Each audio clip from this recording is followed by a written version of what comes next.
All right. So say it one more time.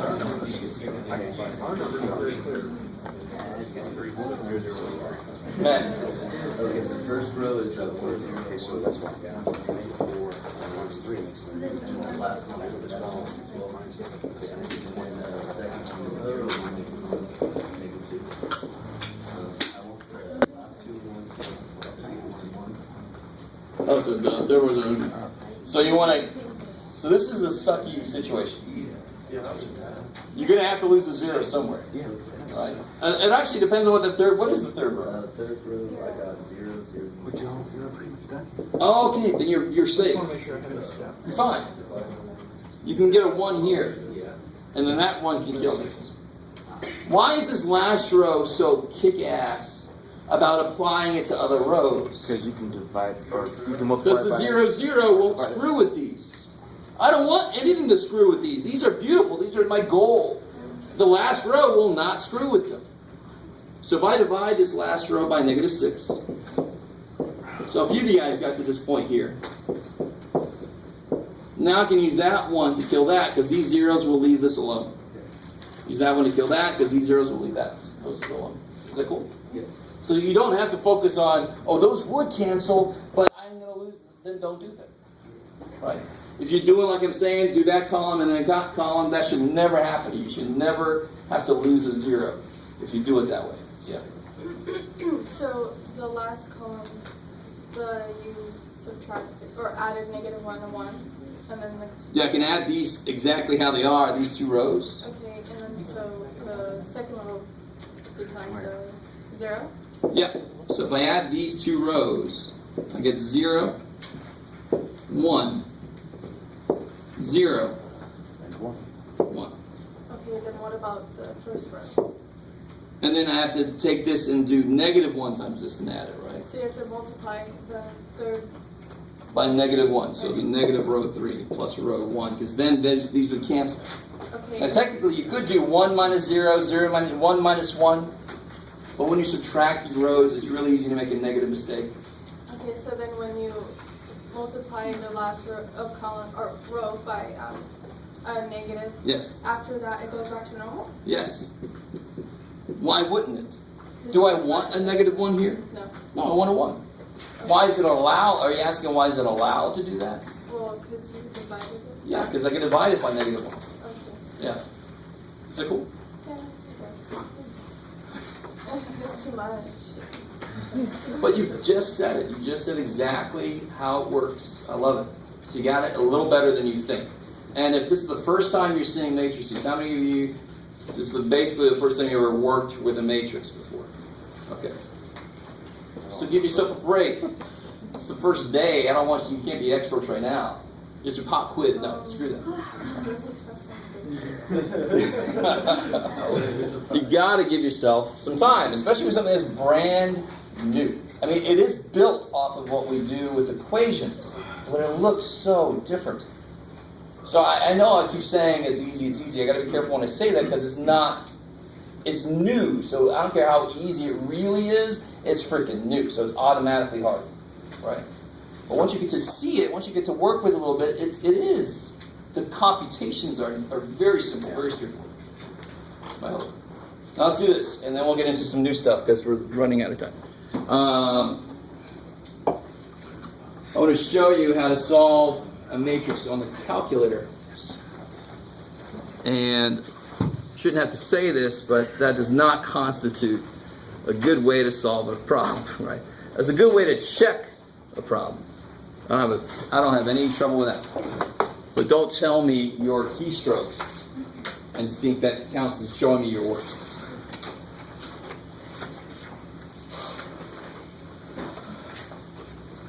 So if you need to borrow, where did they go? There. You want to borrow one, feel free. I think the top several, I still have to change the batteries. Don't take that one. No. That should be okay, right? Okay.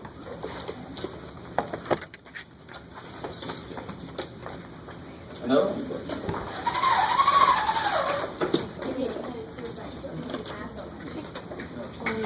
You are pushing it.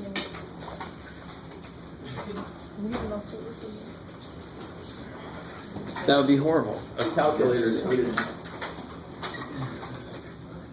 Sounds like some kind of Disney movie.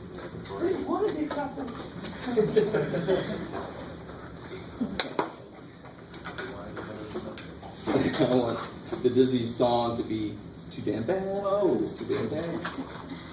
That's what she wants. Suck it up and do stuff. All right. This is why I don't put it in the news.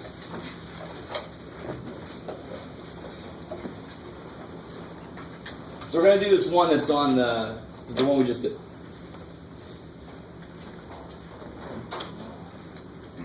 Can somebody turn one of those two lights off? Thank you.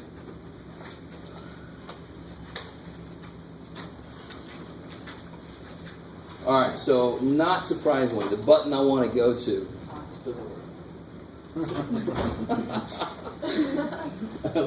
is the matrix bar right there.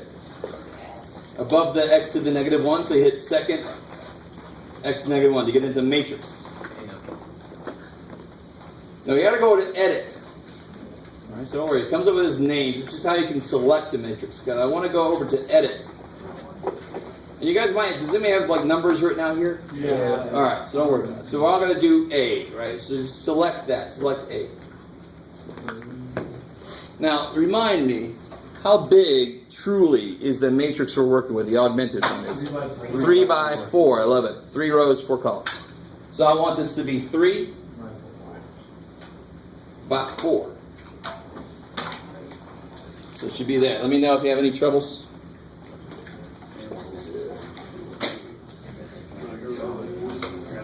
Go to edit. Edit. I just make it. Enter. Or over there.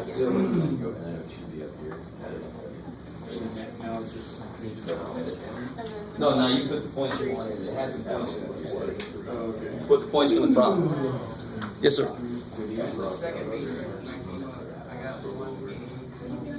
I like it. So now go over to edit and hit enter on the A.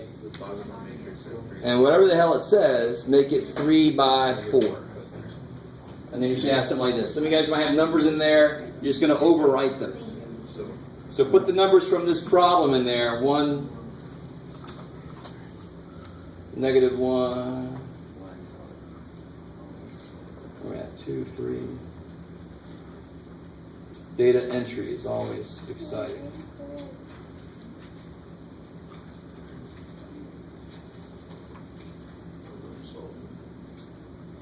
Make sure you're using the negative button or else you're getting errors. Okay.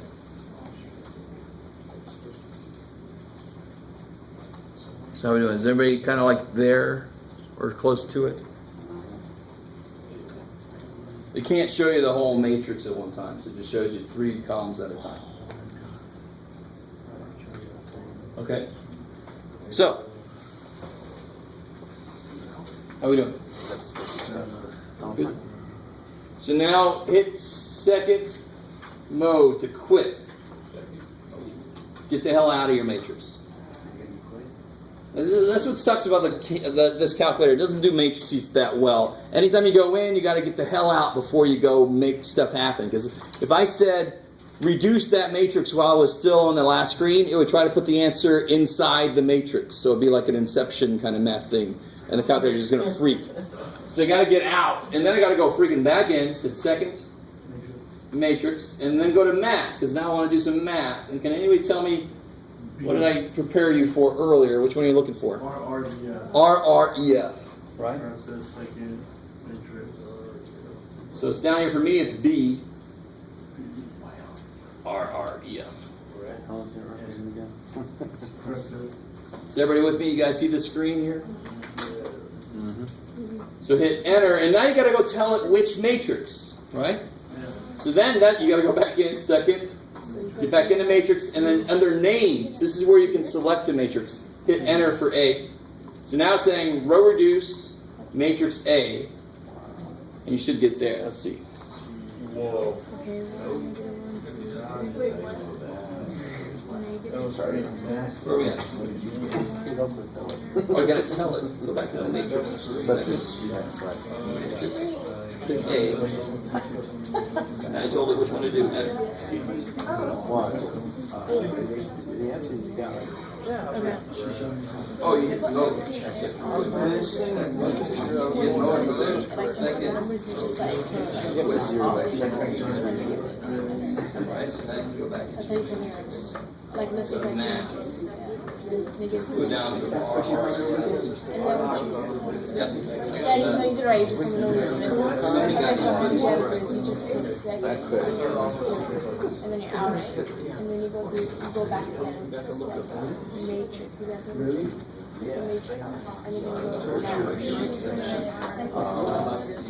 and you're gonna go and then second matrix. Oh, yeah. And then afterwards, you just like, you go to If you have to, and then you go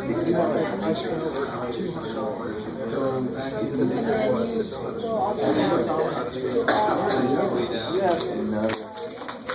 and then you press enter. You have another form of certification.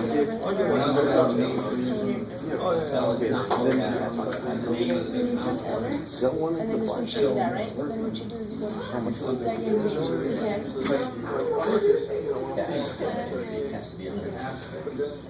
and then you click the SCP press enter. Then you're selecting this one, so you press enter. It's going to show you A. So we'll close it. We'll close it. Oh, Yeah. Then you close it. Right, okay, so And then you press enter.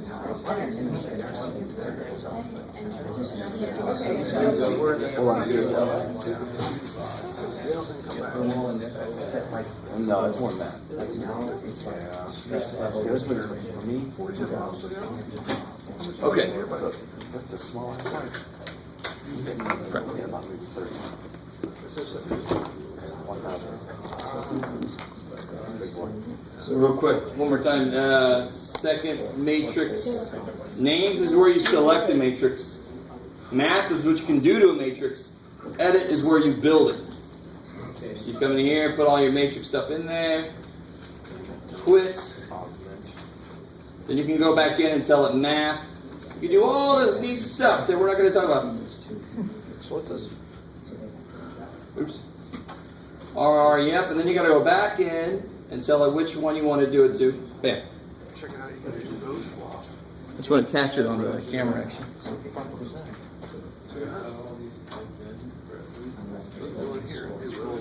Of course, it's 4 total, right? On the rows that we got. So you got to put 3 negative 1 in there. The kilo something on your different matrices. So if you had, Yep. you had 2 or 3 Enter. matrices. Oh, you've got to quit out of here first. Some of those matrices. You got to quit out of it so you're not still in your matrix. Now go back in. No. Go back in. Second. Oh, I'm just playing right now. It is what we're doing. Now, go to RREF. I didn't know you my show. Yep. Enter. Go to the second matrix. Not alpha. I wonder if you do on iPhone. That's how it's A. No, I wonder if you could do it on Lower your A. my math. Alcohol holds everything. There's not. Takes it all, it gets all that infection out of your body. Get the last How one. is that infection gonna live out so long? 1, 2, 3, 4, 5. Drink it up.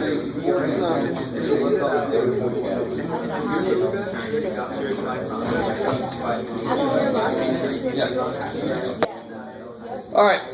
So I'm not going to spend any more time on that because you can do this. You can do all the stuff you need to do with matrices and not have a clue how the calculator works, and that's fine. That's actually preferable for me, but okay. 11.5. I'm going to make extra credit. Yeah, there you go. There's the reaction. And just the slightest little word about 11.5. But they're online. You put those in online. There's like 2 or something. Yeah, I put section 11.5 online so that my online people can also get extra credit. Yes. Can you turn the lights back on? What's extra? What? Matrix. 11.5? Yeah. Five is the word problem version of this, right? No, that was No. 11.3. No, the word problem section of matrices. No. Yeah, that was the other one. What is it? So 11.5 is not the word problem part of matrices. Word problem. Alright. We already did the word problem part of matrices. We just didn't use matrices to solve it. Like the interest problem we did earlier. Yeah. We could have put that into a matrix and solved it. But all 11.5 is about is you have some revenue. It's all businessy, and I really am not a good business person. Revenue, cost, and profit. And then it says, what is your break-even point? Break-even point means you pulled in as much money as you had to put out. So your revenue equals your cost, right? So if they said find your break-even point, you just take this equation and set it equal to that equation. Good, right? But that's all I really want to say about that. So it's extra credit. You can work on it if you want to. Wait, so on the line, don't do it if you don't want to. 11.5, if you don't do it, you're fine. And it's not going to count against you. No, it's extra credit. But it's gonna be on the test. If it's on the test, it'll be a bonus question, right? Because I really want to get to 12 today. Now we got 30 minutes plus. All you people trying to subliminally make me let you out. It's not going to happen.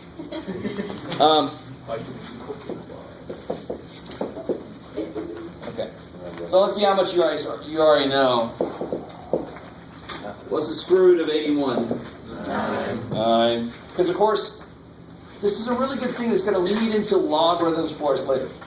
That symbol, you guys have used this symbol already. So you've already internalized the question that this symbol represents. So when we get to logarithms, I'm going to try to teach that the same way. If you know what the question is that the symbol represents, you can answer the question. Right?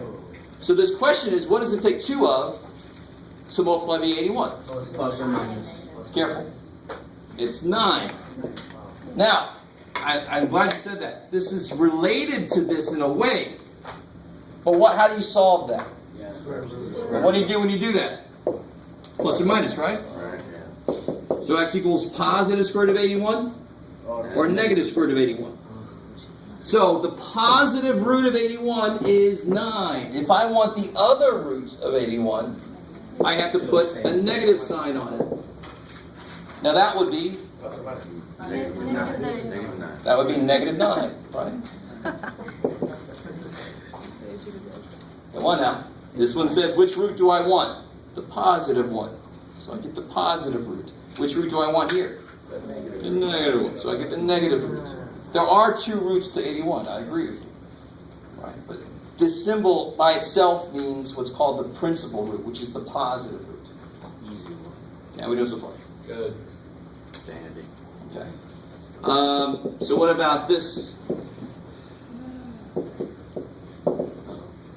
5. Yeah, because the question here would be, what does it take 3 of to multiply to be 125? It takes 3 5s. I love this, so cute, right? So you can have however many roots you can imagine, right? Okay, so what about this here? It'd be negative 2. I love it. So cube roots have no problem with negative inputs. Because if I have 3 negative numbers, what are they going to multiply to be? A negative number.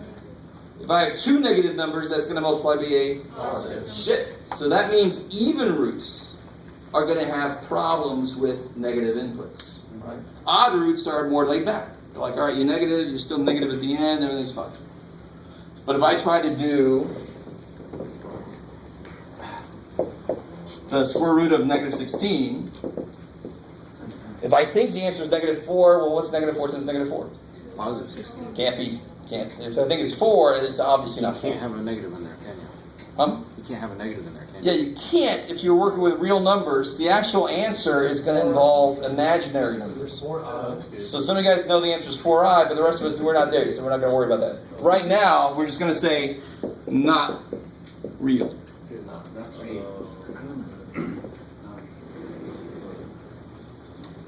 Okay, cool.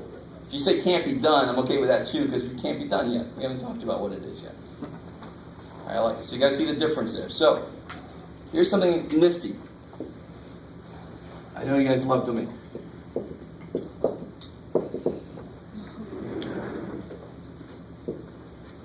Based on what we just said, what must be true about what's inside a square root? X must be positive.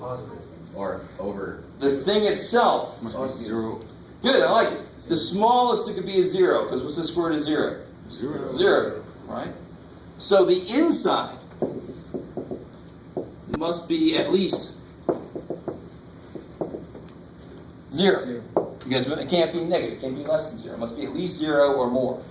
So how do I say that mathematically? The inside, x plus 2, so that's the inside, must be at least 0. How do I say that mathematically? Greater than or equal to. So if you solve that, so see, what did we do earlier? What was the domain question we had earlier? Like 1 over x plus 2. What do you say in English? The bottom cannot be 0. So then you write x plus 2 cannot equal 0, and you solve. So here, say it in English, inside must be at least 0. Then you write that in Mathish and you solve it. That's how you do any domain question. Say in English what the restriction is, and then write it in math, and then solve it. That's silly. So how do you solve that? So x has to be at least negative 2. How are we doing so far? Yeah. Okay. Wait. Yes. Oh no. So it's okay that x itself can be negative because I'm adding 2 to it first thing. So we want to get 0 this time? Maybe. Because The whatever number's in here, whatever this number is, it can't be less than 0. It's got to be greater than or equal to 0. Right? So whatever the number this is, has to be greater than or equal to 0. all the time. Yeah. Whatever number's inside a square root has to be at least 0. Period. That's the truth of square roots. That's what we just said. Right? But what about if I said, what's the domain of the 5th root of x cubed minus 8?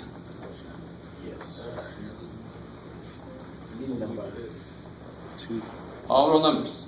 What's the nice thing about odd roots? They can be anything. They can be anything inside. They don't care. There's no restriction on odd roots. They can handle positives and negatives. There's only restrictions on even roots.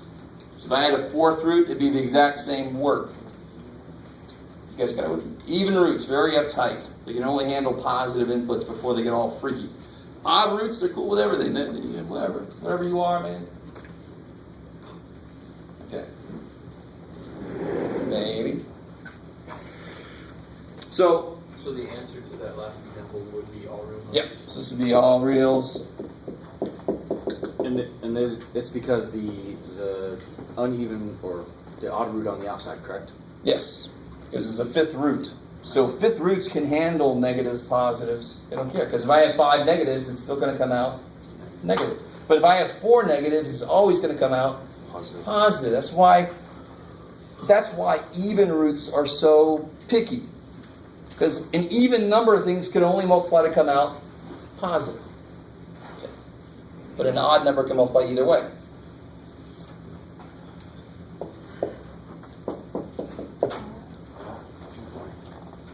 So how do you graph this?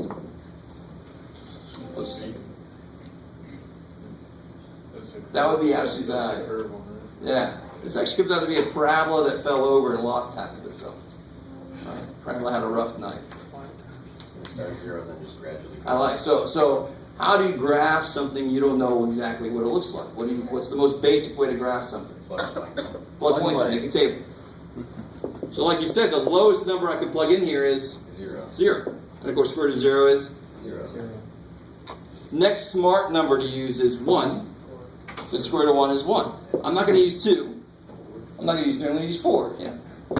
Square root of 4 is 2. Next one I could use would be 9. Square root of 9 is 3. And that's enough. So then we'll get the basic idea here. And why does it make sense that square root should be related to a square? Because they are inverses of each other. They're like opposites of each other. So if I graph this, I get 0, 0. So 1, 1, 4, 2, and it's going to be 9, 3. So this thing kind of goes like that. Oh, it has a little goiter or something. So it's missing, it's a parabola that's missing its other half. Do you see that? And of course it's missing its half down here because square roots are not allowed to go negative. So what it's missing, what this guy is missing is the other root.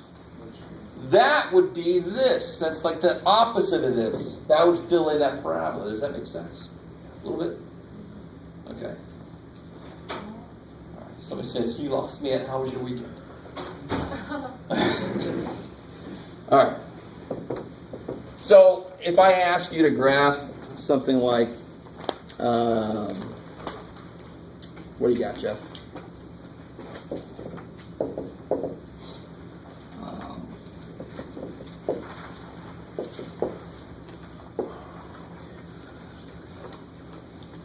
How could you be smart about this?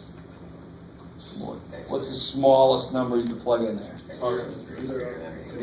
3. The smallest thing on the inside I could have is 0. Well, what makes it 0 on the inside? There. So the smallest input I could use is 3 because it makes it 0 on the inside. So again, you make a little table. If x is 3, y is 0. 11. What's the next smart thing to put in there? 12. 12 is good, but what's the immediately after 3? I can use a 4. 4 1. Because what's 4 minus 3? 1. So what's square root of 1?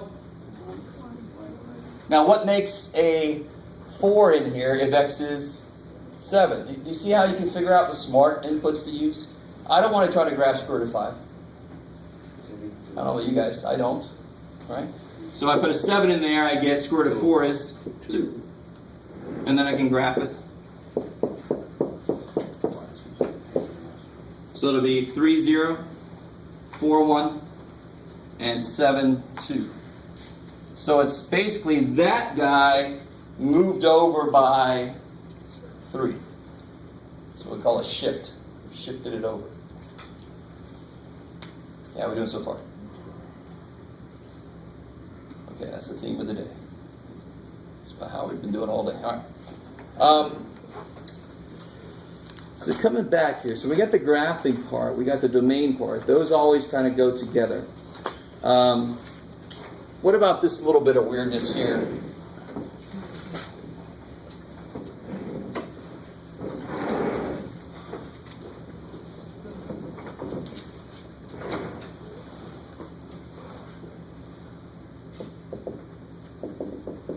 Simplify. X. It's a beautiful guess, but it's completely wrong. It's not completely wrong. It's missing something very crucial. Let's try a couple things out. Let's explore this. Try if x equals 2. Then I get the square root of 2 squared, which is square root of 4, which is 2. So the x, it seems to be true. X was 2, and the answer is x. It's 2. What do you want, Jeff? So what if x was negative 3? What's negative 3 squared? 9. What's square root of 9? 3. So is that equal to what it was? No. Shit. So since the answer always has to come out positive, the simplest thing we have to do that is what always makes things positive? No positive. No. Square. What always makes things positive? The what function? Absolute value. Absolute value. So the answer here is absolute value of x. So if I have a negative 3, the answer will be absolute value of negative 3. 3 is beautiful. So there's another little application of absolute value, forcing the answer to be positive the way it's supposed to be. So that's a little freaky. You got to realize it's not x, because x could be positive or negative. That's why it's not just x. So what about this? Come on, Jeff, you can do it.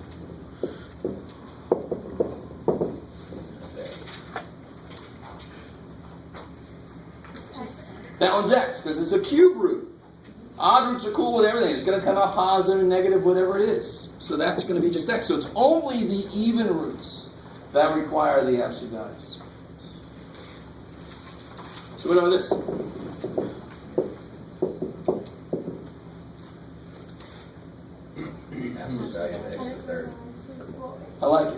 Because what's the square root do to something? It cuts it in. So all that difference of squares stuff we were doing with variables led up to this now. I can apply it directly to something. Half of x to the 6th multiplicatively is x cubed, right? So it's x cubed to start with, but then you go, okay, if x is negative, that could be negative. Shit, you got to put the extra values on. So what about the 4th root of x to the 8th? X. It's going to be a cube again, or it's going to be the absolute value. Okay, good. So does everybody see how it's x squared? Because a 4th root would break this into 4 parts. That's what a 4th root does, right? What do you multiply by itself 4 times to get x to the 8th? X squared. 2, 4, 6, 8. You guys kind of with me? Do you see how kick-ass cool this is? How do you simplify variables inside of roots? You just divide the freaking thing into its 4 goes into 8 twice. Now, do you need extra value? Yes. No. X squared. Can it ever be negative? No. Nah. Sorry. If you put them up there, I'm not going to take points off, but you don't need them because this is always positive already. X squared is positive, right? Don't freak out. If you put them up there, who cares? That's not a big deal. Yeah. So only only odd roots. Only even roots need absolute values if their output could be negative. Oh. But can this be negative? No. But if you put them there, it doesn't change anything. So if we put on a test, you want It's to... fine. Okay. I'll understand. Because then Just to be sure. you'll know that even roots, you need the absolute value unless it can't be negative. Odd roots, you never need the absolute value for odd roots. Right? You never need the absolute value. Is this part of 12.3 or 12.2 now? I don't think so. No, it's not. Not quite. They all kind of build into each other. This is still 12.1. Okay. So we should just put absolute value on everything. No, if you put it here, you're wrong. You're going to lose points. Because what's the cube root of negative 8? We just did that one. What's the cube root of negative 8? 2. Negative 2, because it takes 3 negative 2. So if you put an absolute value, you're wrong. It's not positive 2. The answer is negative 2. See, so it's not even so much just put them everywhere. It's odd roots. Not just do they never need them, but if you put them, you're wrong. Right? Okay, so it's the even roots. Even roots need them. And if you put them where you don't really need them, it's still fine. It doesn't change anything. But if you put them on an odd root, you're totally wrong. Yeah, maybe. So odd roots, very laid back things. That's why I can do a difference or a sum of cubes. Because it's an odd power related to an odd root. You guys kind of with me? Can I do a difference and sum of squares? Hell no, you can't factor sum of squares. Because squares and square roots are very uptight. You need very specific situations. Okay, hopeful. So, how would you do something like this here?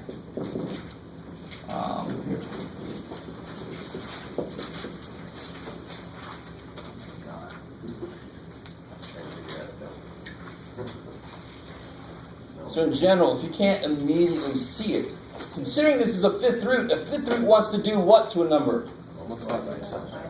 Wants a number that multiplies by itself. So what does it want to do to 243? It wants to break it into parts. So you start doing that. Start breaking it up. What goes into 243?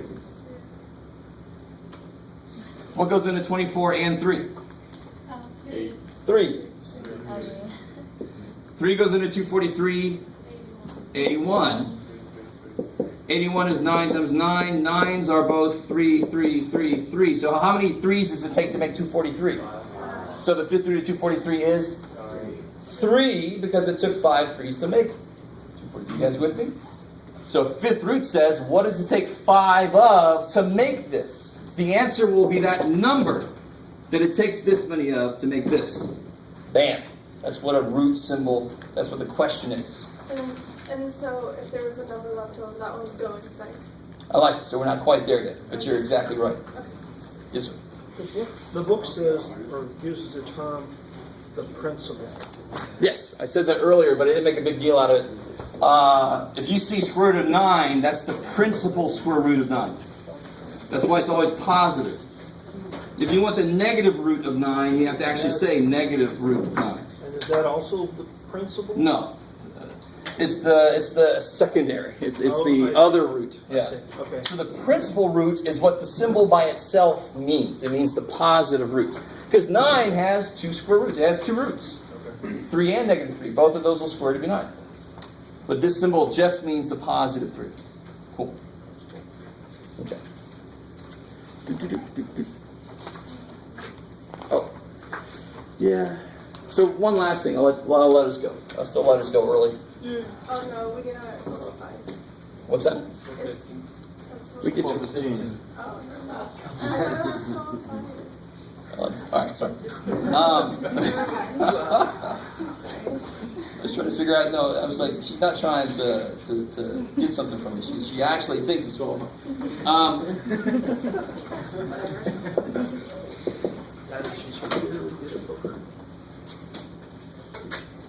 So that would be what?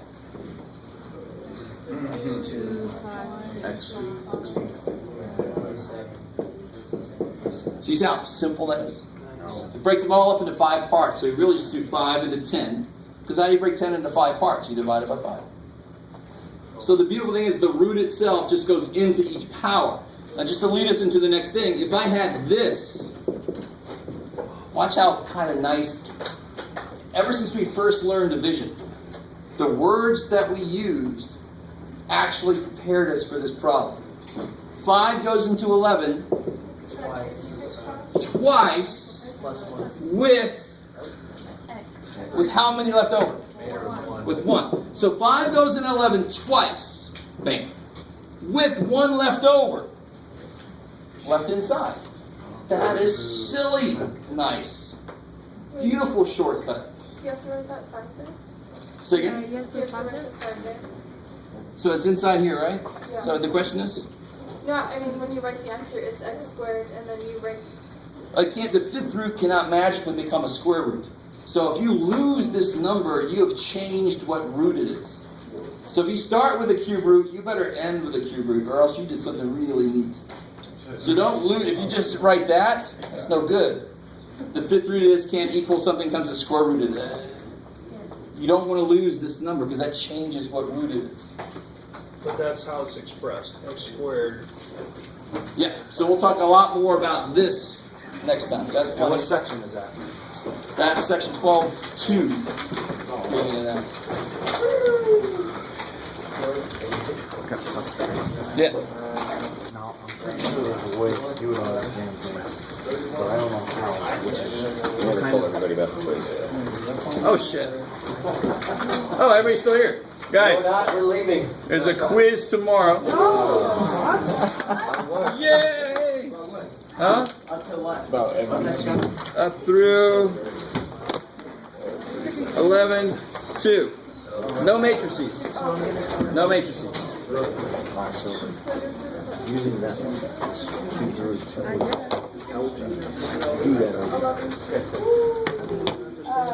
So, all right. Hold that. You don't know yet. And I'm not going to tell you yet. Why? Because if you look to the next